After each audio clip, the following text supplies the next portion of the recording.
돌보아 주시는 하나님의 눈이라고 하는 제목으로 하나님의 말씀을 나눕니다. 돌보아 주시는 하나님의 눈이 우리에게 있습니다. 이건 복입니다. 오늘 신명기 11장의 말씀은 신명기 28장에 나오는 축복장의 말씀을 축약해 놓은 것이기도 합니다. 하나님은 우리를 복 주시려고 부르셨고 하나님의 눈은 우리를 주목하고 계십니다. 하나님의 눈이 얼마나 좋을까요?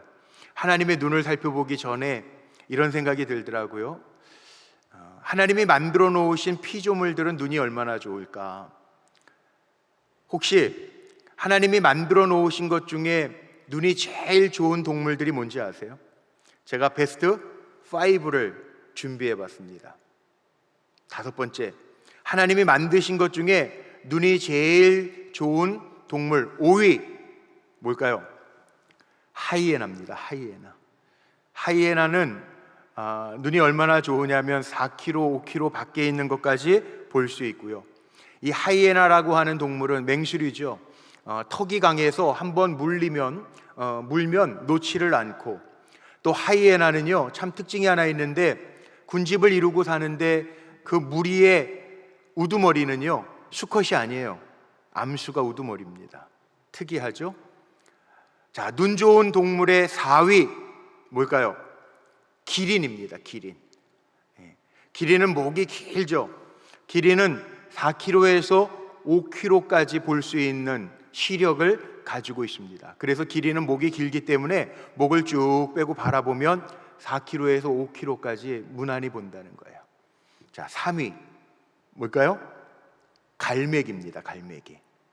갈매기는 7km 바깥에 있는 것까지 볼 수 있습니다. 시력으로 얘기하면 갈매기는 보통 사람들이 눈이 좋으면 2.0 정도가 된다고 그러는데 갈매기는 5.0의 시력을 가지고 있습니다. 갈매기가 눈이 얼마나 좋으냐면 제가 기억나는 게 토론토에서 목회할 때 그 토론토 아일랜드라고 하는 섬이 있습니다. 이 온타리오 호수에 토론토 아일랜드가 있는데 그 토론토에서 그 아일랜드를 가려면 5분 동안 배를 타고 건너가는데 그 큰 여객선에 뭐를 파냐 하면 새우깡을 팝니다. 자랑스러운 농심 새우깡을 파는데, 파는 이유가 뭐냐면 가판에 가가지고요 새우깡을 들고 있으면 갈매기가 와가지고 손에 앉아서 새우깡을 물어갑니다. 갈매기가 눈이 얼마나 좋으냐면 1km 바깥에서 사람이 들고 있는 새우깡을 분별하고 와서 물어가요. 5.0 시력을 가지고 있어요. 2위, 눈 좋은 동물의 2위는 보통 사람들이 다 1위라고 생각하는데 1위는 독수리입니다. 독수리는 눈이 얼마나 좋으냐 하면 하늘의 제왕이라고 하는 독수리는 9.0의 시력을 가지고 있다고 그래요. 그래서 독수리는 하늘 높이 날다가 땅에 있는 병아리를 보고 내려와서 낚아채서 올라갈 정도로 독수리는 눈이 좋아요. 9.0의 시력을 가지고 있답니다. 그럼 대망의 1위 뭔지 아세요? 1위 하나님, 타조. 야, 일부 예배 때 들으셨나 본데 아니에요? 타조는요 눈이 얼마나 좋으냐 하면 독수리가 9.0인데요 타조는 눈이 25.0이래요. 그래서 타조는 거의 사기적인 눈을 가지고 있는데 어느 정도냐 하면 과학자들이 타조의 눈을 보면서 놀란 것은 천체만원경 수준이랍니다. 그러니까 타조는 25km 바깥에 있는 것도 보인대요. 그러니까 정말 기가 막히죠. 제가 왜 이 이야기를 하냐 하면, 자, 그렇다면 이거 다 누가 만드셨어요? 하나님 만드셨죠. 우리가 불경건하게 하나님의 시력을 얘기할 수는 없지만 하나님은 이 모든 것들을 만드셨어요. 기적적으로 하나님은 말씀으로 만드신 하나님. 그럼 하나님의 시력은 어느 정도나 될까요? 불경건에서 말하기가 뭐하죠? 성경은 이렇게 이야기합니다. 하나님은 우리의 눈으로 볼 수가 없대요. 그런데 하나님은요 성경에 이르기를 뭐라고 말씀하냐 하면 하나님은 우리를 다 보신대요. 어떻게 보시느냐? 성경에 보니까 하나님은 우리의 겉모습만 보시는 게 아니라 앉고 일어선만 보시는 것이 아니라 하나님이 보시는 것은 우리의 속마음까지도 보신대요. 우리의 생각을 보신대요. 하나님은 다 보신다는 거예요. 우리의 미래까지 보신대요. 우리는 지금 이 순간 내일 일은 난 몰라요인데 하나님은 우리의 미래까지도 다 보시는 하나님. 그만큼 하나님은 완전하시고 완벽하시다는 거예요. 우리가 오늘 찬양 들으면서 성령이여 내 눈을 열어 보게 하옵소서, 우리 찬양 들었는데 하나님은 이미 눈이 열려 있고요, 우리를 향해서 눈을 열어 놓으셨고 우리의 삶의 선 악간을 하나님은 판단하고 계시고, 또 우리가 힘들어 지쳐 있을 때 하나님은 우리를 보시고 내 곁에서 힘 주시는 하나님이라고 사도 바울은 고백하고 있어요. 그렇다면 오늘 읽은 본문의 말씀을 가지고 우리 사랑하는 성도님들을 축복하고 싶은데, 하나님은 저와 여러분을 주목하고 계십니다. 하나님의 눈은 저와 여러분을 살피고 계십니다. 분명한 것은 하나님은 우리를 주목하고 계시고 살피고 계시는데, 하나님의 말씀을 통해서 우리가 위로받아야 될 것은, 하나님은 그러면 도대체 왜 누구를 왜 바라보고 계시는가? 성경은 분명하게 이야기해요. 오늘 읽은 본문 말씀 가운데에도 하나님은 분명하게 연초부터 연말까지 하나님은 보신대요. 쉬지도 않으세요.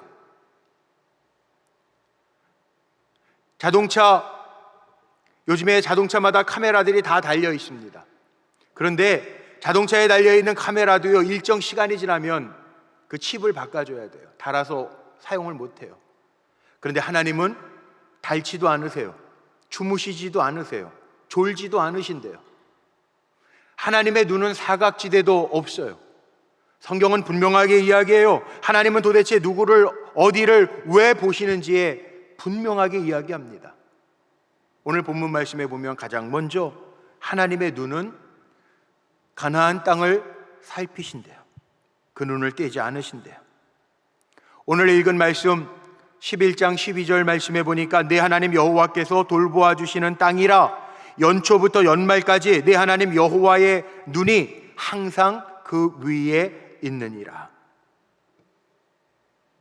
하나님의 눈이 주시려고 하는 땅에 있대요. 그 땅은 어떤 땅이냐? 오늘 8절서부터 14절까지 보면 땅이라는 단어가 계속 나옵니다. 너희가 차지할 땅, 그 땅은 애굽 땅 같지 아니하게 발로 수고해서 댐을 만들듯이 그렇게 할 것도 없어요. 하늘 문이 열려서 비가 내리면 그 비를 흡수하는 땅이요, 오늘 말씀 속에 보니까 젖과 꿀이 흐르는 땅이라. 하나님은 그 땅에서 왜 눈을 떼지 않으실까요?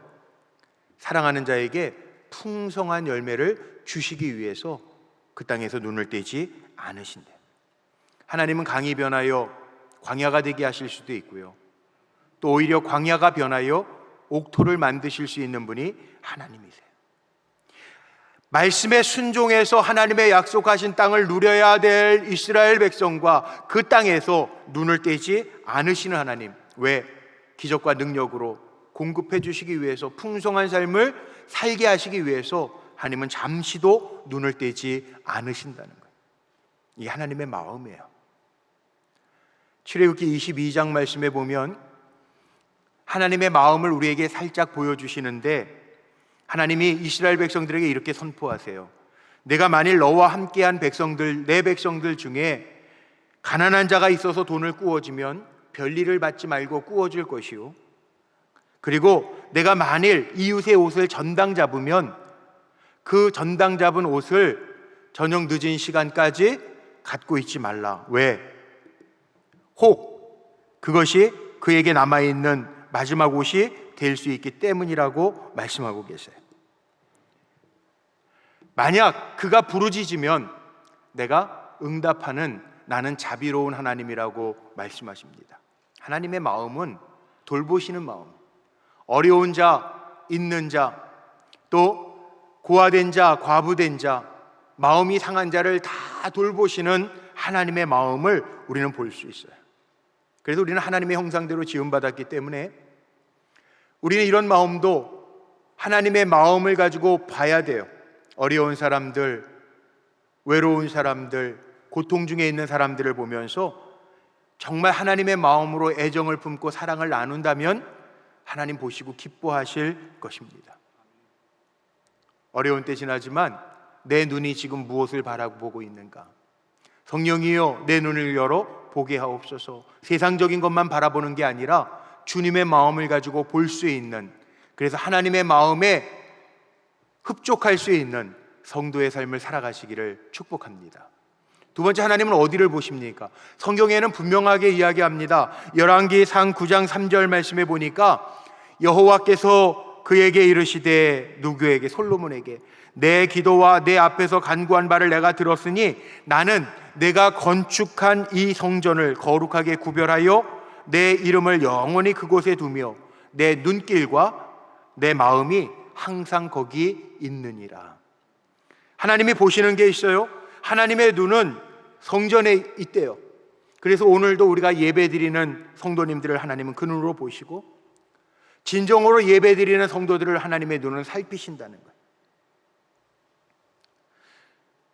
하나님의 눈이 우리의 기도에, 우리의 예배에 머물러 있다라는 거예요.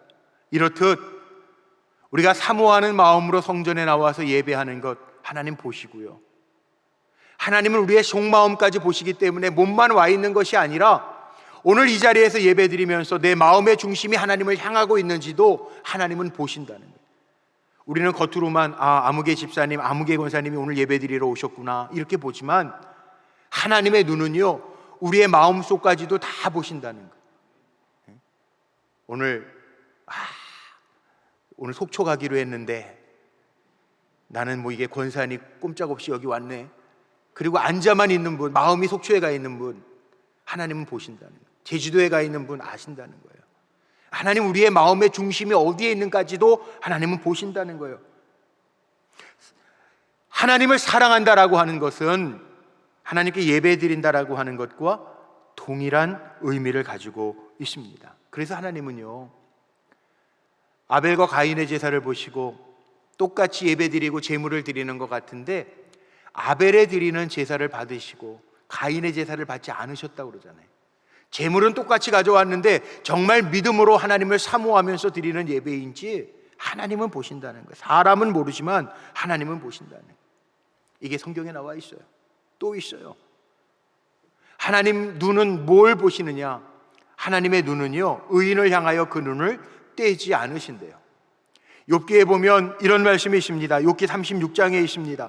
그의 눈을 의인에게서 떼지 아니하시고 그를 왕들과 함께 왕자에 앉히사 영원토록 존귀하게 하시며. 하나님의 눈은 의인에게서 떼지 않는데, 그러면 의인이라고 하는 게 뭘까요? 우리가 이야기하는 무슨 의사, 무슨 옳은 일을 한 윤봉길 의사 같은 분만 의인입니까? 아닙니다. 성경에 보면 분명하게 이야기하죠. 의인은 없나니 하나도 없대요. 그럼 누가 의인이에요? 예수 믿고 하나님을 의지하는 사람이 의인이라는 거예요. 하나님의 눈은 주님을 의지하고 주님을 바라보는 사람을 주목하고 계시다라고 성경은 이야기해요. 이는 하나님을 의지하는 사람, 누가 하나님을 의지하고 바라보는 사람을 괴롭히는가 대적하는가 보시고 하나님이 돌보아 주신다라고 하는 말씀입니다. 한순간도 하나님을 의지하고 바라보는 사람을 눈을 떼지 않으신다는. 그렇다면 지금 우리의 모습을 한번 보세요.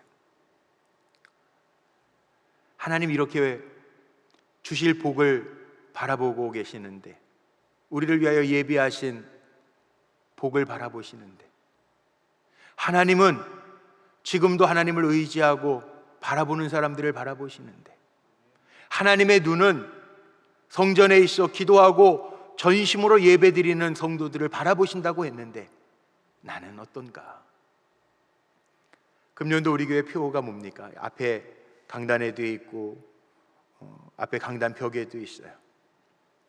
우리 교회 금년도 표어가 뭐죠? 뜨겁게 사랑하며 근신하여 기도하며. 하나님 보신다는 거예요. 제가 얼마나 마음의 위로가 되는지 몰라요. 하나님 보신대요. 우리가 정말 어려운 때 지나지만 하나님의 마음을 가지고 뜨겁게 사랑하는 것도 하나님은 보고 계시고, 정말 근신하여 기도하는 것도 하나님이 지금 보고 계신다는 거예요. 세상이 쉽지 않죠. 지난 주간에 선거가 끝났습니다. 지자체 단체장 선거가 끝났는데 대통령도 그런 이야기를 했다고 그래요. 뭐 여당 야당 선거의 결과가 중요한 것이 아니라 이 경제 태풍인데, 이런 표현을 썼다고 그러더라고요. 세계 경제가 불투명합니다. 인플레이션이 있습니다. 뭐 자영업자들, 소중 상공인들에게 보상비가 나간다고 하지만 그거 가지고 살 것도 아닙니다. 비정규직 청년들 힘들어합니다. 제가 요즘에 청년들 마지막 주일마다 울타리별로 신방을 하고 있는데, 지난주에도 우리 청년들 울타리를 신방하면서요, 청년들의 기도 제목을 봤는데 가슴이 뭉클했어요.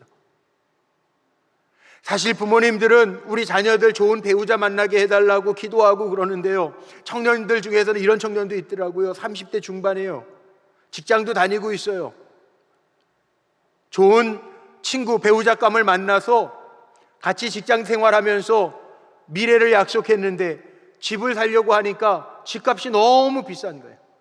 융자를 얻으려고 해도 요즘에 금리가 올라가고, 분당이나 이 교회 근처는 어림 반브런치도 없고, 저에게 그러더라고요. 저 수원 밑에 봉담, 바란 그 밑에까지 내려가도 저희가 만들 수 있는 비용으로는 너무 힘들어요. 목사님 기도해 주세요. 그 얘기를 들으면서 마음이 뭉클한 거예요.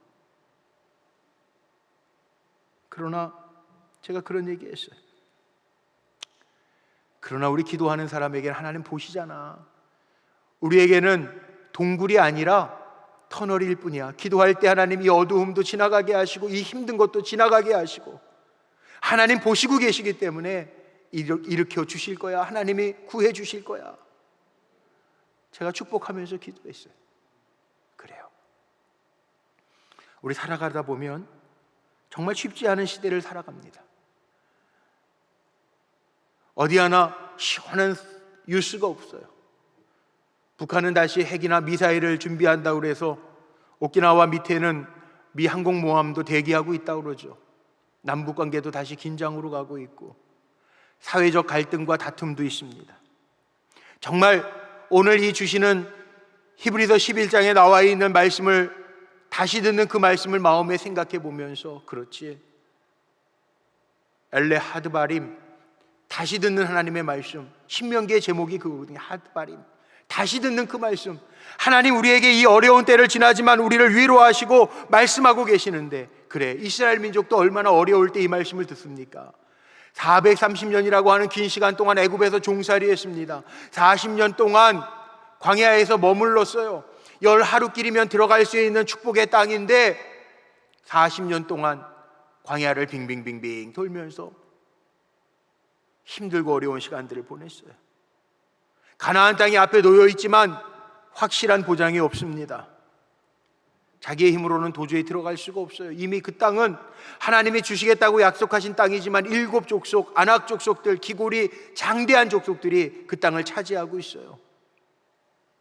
더 불안한 것은 그동안 40년 동안 광야길을 인도했던 이스라엘 백성의 영적 지도자였던 모세마저도 나는 그 땅으로 못 들어가고 여기까지라, 난 여기서 이제 죽을 거야 이야기해요. 얼마나 앞이 캄캄했을까요? 지금 우리가 당하고 있는 어려움과 고난은 비교할 것도 아닐 것 같아요. 이 어렵고 앞이 한 치 앞도 보이지 아니할 때 하나님의 주시는 메시지예요. 다시 듣는 말씀이에요. 오늘 한번 보십시오. 8절서부터 12절까지의 말씀을 보면 이렇게 하나님이 말씀하시는 거예요. 그 위기 가운데 앞이 안 보일 때 하나님이 모세의 입을 통하여 던지시는 말씀입니다. 제가 읽어볼까요? 8절부터 이렇게 말씀하고 있습니다. 그러므로 너희는 내가 오늘 너희에게 명하는 모든 명령을 지키라. 그리하면 너희가 강성할 것이요 너희가 건너가 차지할 땅에 들어가서 그것을 차지할 것이며, 또 여호와께서 너희의 조상들에게 맹세하여 그들과 그들의 후손에게 주리라고 하신 땅, 곧 젖과 꿀이 흐르는 땅에서 너희의 날이 장구하리라. 내가 들어가 차지하려 하는 땅은 내가 나온 애굽 땅과 같지 아니하리니 거기에서는 너희가 파종한 후에 발로 물대기를 채소밭에 댐과 같이 하였거니와, 너희가 건너가서 차지할 땅은 산과 골짜기가 있어 하늘에서 내리는 비를 흡수하는 땅이요 내 하나님 여호와께서 돌보아 주시는 땅이라. 연초부터 연말까지 내 하나님 여호와의 눈이 항상 그 위에 있느니라. 땅은 땅인데 하나님께서 돌보시는 땅이라는 거예요. 땅은 땅인데 너희가 들어가서 차지할 땅이라는 거예요. 땅은 땅인데 애굽 땅에서 종살이 할 때 너희가 죽도록 일해서 만드는, 댐을 만드는 것과 같은, 고생해서 만드는 댐을 만드는 땅과 같은 것이 아니라 하늘에서 하늘문이 열려 비가 내리면 그 비를 흡수하는 복된 땅이래요. 오늘 이 말씀 속에 확실한 보장들 아닙니까? 하나님은 시건치 아니하시고 거짓말하지 않으시는 하나님이라고 그러셨는데, 그 하나님이 어려움과 두려움 속에 있는 이스라엘 백성을 향하여 약속하신 거예요. 이 약속들을 보세요. 4가지를 약속하죠. 첫 번째는 강성하게 할 것이요. 오늘 말씀해 보니까 강성하게 하신대요. 강성하게. 강성하게라고 하는 말 자체는 정신적으로, 영적으로 담대하게 하시겠다는 거예요. 메가더 장군이 2차 세계대전 후에 고향에 들어갔을 때 많은 군중들에게 연설하면서 아주 유명한 말을 남겼습니다. 청춘은 육체의 상태가 청춘이 아니고 청춘은 단지 마음의 상태일 것이다. 사람이 청년이냐 아니냐라고 하는 것은 그 사람이 청년다운 기상을 가지고 있느냐 아니냐, 거기에 달려 있다는 거예요. 사람은 마음 먹기에 달렸다는 거예요. 오늘도 이 자리에 연세 많으신 우리 어버이들이 계시죠. 염려하지 마세요. 하나님 우리 강성하게 하신대요. 우리의 마음 먹기에 달렸어요. 하나님 나를 도우시고 나와 함께 하신다라고 하는 믿음으로 살아가시기를 축복합니다. 염려하지 말고 두려워하지 말고. 물론 염려라고 하는 것이 옷 벗어 던지는 것처럼 쉽게 벗어 던질 수 있는 것은 아니지만 하나님께서 우리에게 약속하셔서 내가 너희를 강성하게 할 것이라. 어려운 것만 눈에 보지 말고요, 하나님의 약속을 믿고 받고 살아가는 저와 여러분 모두가 되기를 축복합니다. 그리고 약속하셨어요. 하나님이 확실하게 보장하시는 거예요. 8절에 뭐라고 그래서 약속된 대로 그 땅을 얻게 할 것이라. 8절에 보니까 너희가 건너가 차지할 땅에 들어가서 그것을 차지할 것이며, 승리에 대한 확실한 보장입니다. 우리가 어떤 일을 앞두고 있을 때 마음이 불안한 이유는 다른 데 있는 게 아니고요, 내가 이 일을 했을 때 승리할 것인가, 어떻게 될까, 실수하지는 않을까, 내가 투자를 했는데 손해보지 않을까, 이 염려한 것은 확실하지 않기 때문에, 승리가 보장되어져 있지 않기 때문에 우리가 두려워하고 염려하는 거잖아요. 그런데 하나님께서는 우리에게 이길 것을 약속해 주셨어요. 그러니까 염려하지 말라는 거예요. 너희가 들어가서 차지할 땅이라고 하나님 말씀하고 계셔요. 어떤 문제를 앞두고 있든지 우리 사랑하는 성도님들 두려워하지 말고 믿음으로 한 걸음 한 걸음 주님과 함께 더불어 뚜벅뚜벅 걸어갈 수 있게 되시기를 주의 이름으로 축복합니다. 우리의 찬송가에도 있잖아요. 빛 대신 주, 한 걸음씩 한 걸음씩 우린 주님 따라가는 거예요. 세 번째는요, 하나님이 약속하세요. 그 땅에서 오랫동안 살게 될 것이라. 9절 말씀해 보니까 또 여호와께서 너희의 조상들에게 맹세하여 그들과 그들의 후손에게 주리라고 하신 땅, 곧 젖과 꿀이 흐르는 땅에서 너희의 날이 장구하리라. 여기 장구하리라, 이 말씀을 보면서 우리가 생각해 봐야 될 게 있죠. 요즘에 오래 사는 게 축복일까, 이런 질문들을 많이 하세요. 원래 성경적으로 보면요, 오래 장수하는 게 축복이 맞아요. 그런데 사람이 연약해서 육신에 병이 걸려서 오래 사는 것은 어떻게 보면 안 좋다라고 이야기하지만 하나님 우리에게 주신 장수의 복이 있어요. 그래서 우리 성도님들을 축복합니다. 이 땅에 머무시는 동안에 하나님의 주시는 복을 누리면서 건강하면서 하나님의 은혜 가운데 강건하게 사시기를 주의 이름으로 축복합니다. 5월 말에 조선일보에 보니까 그 신문이 기사가 났더라고요. 영국의 엘리자베스 2세 여왕이 즉위한 지 70주년 행사를 했더라고요. 5월 달에. 엘리자베스 2세 여왕이요, 95세, 96세가 되셨는데, 그래서 즉위한 지 70년이 되어서 버킹엄 궁 내에서 즉위식을 축하하고 축복하는 시간을 가졌는데요, 거기에 보니까 어떤 분이 100세까지 즉위하라고 축하의 메시지를 전했다고 그러고요. 또 신문은 참 재밌는 게 2012년도에 60회 즉위 60주년 행사를 똑같은 자리에서 했는데 그 10년 전하고 지금하고 비교해 놓으면서 엘리자베스 2세 여왕의 이야기를 써놨더라고요. 그때 10년 전에 2012년도 5월 달에 즉위식 60주년을 축하할 때에는 유대 랍비가 와서 축복의 메시지를 전했는데 뭐라고 전했냐 하면, 비비안 와인만이라고 하는 유대인 랍비가 엘리자베스 2세 여왕에게 이렇게 축복했어요. 120세까지 사시라고. 그런데 요즘에 120세까지 살라고 하는 말은 이게 축복인지 욕인지 모르겠다라고 하는 시대를 이야기하잖아요. 그런데요, 그 비비안 와인만이 엘리자베스 여왕에게 이렇게 얘기했대요. 자기가 말한 것은 구약 전통에 인한 축복이라는 거예요. 왜? 제가 찾아봤더니 정말 구약 전통 창세기 6장 3절 말씀에 보니까 이렇게 기록되어 있어요. 여호와께서 이르시되 나의 영이 영원히 사람들과 함께하지 아니하리니 이는 그들이 육신이 됨이라. 죄로 말미암아 하나님이 영이 계속 우리에게 있지 않지만 그러나 그들의 날은 120년이 되리라. 하나님이 정하신 연한이 있어요. 120년이라는 거예요, 사람의 연한이. 그런데 우리가 몸을 관리하지 못하고 사실 먹을 거 절제하지 못하고 생활을 절제하지 못하고 막 살다 보니까 죄라고 하는 것이 우리에게 들어와서 우리를 연약하게 하는데, 원래 하나님 우리의 정하신 수한이 120년이라는 거예요. 신명기 34장 7절에 보면 모세의 마지막 때를 이렇게 이야기합니다. 모세가 120세를 살았으나 그의 눈이 흐릿지 아니하고 그의 기력이 쇠하지 아니하였더라. 사람은요, 눈이 흐릿지 아니하니까 기력이 쇠하지 않았다는 거예요. 모세는 하나님의 주셨던 비전, 눈을 가지고 하나님의 비전을 보았기 때문에 그의 몸에는 기력이 쇠하지 않았다는 거예요. 그렇다면 오늘도 우리 어버이들이 여기 많이 계시죠. 우리 원로 장로님들도 계시고 원로 권사님들도 계세요. 제가 이렇게 축복하고 싶어요. 하나님의 주신 꿈을 잃어버리지 말고 하나님의 주시는 비전을 바라보면서 나아가실 때 하나님께서 주시는 눈이 흐릿지 아니하고 기력이 쇠하지 아니하는 복을 주실 줄로 믿습니다.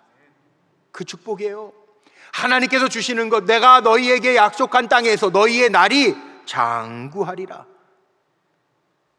이 복을, 하나님이 보장하시는 복을 누리는 우리 불꽃교회 성도님들이 되시기를 축원합니다. 마지막 네 번째 확실한 보장이 이겁니다. 하나님 지켜주신다는 거예요.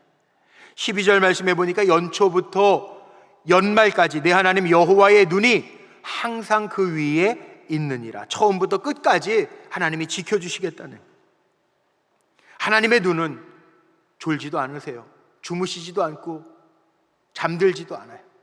사각지대도 없어요. 처음부터 마지막까지 지켜주신대요. 이만큼 확실한 보장이 어디 있어요? 그런데 오늘 말씀에 더 중요한 거 있어요. 결론 부분이 있는데 이 하나님의 확실한 보장이 누구에게 이루어지냔 말이에요. 성경은 분명하게 이야기해요. 하나님의 이런 눈이, 우리를 돌보아 주시는 눈이 있는데, 하나님의 눈은 성전에 있고 의인에게 있고, 하나님의 눈은 하나님의 마음을 가진 사람들을 바라보고 있는데, 하나님이 이렇게 강성하게 해주시고 하나님께서 지켜 보호하여 주시고 하나님께서 장구해 주시는 은혜가 있는데 이 복을 누가 누리느냐, 정말 중요한 거예요. 두 가지를 이야기합니다. 오늘 성경 말씀에 보니까 조건이 있어요.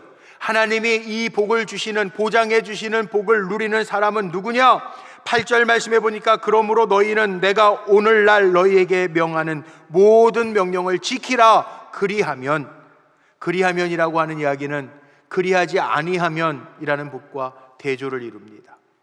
오늘 뒤에 말씀에 보니까 27절 이하의 말씀에 보면 하나님의 말씀을 듣고 따르면 하나님께서 복을 주실 것인데 듣지 아니하면 하나님께서 멸망시키신대요.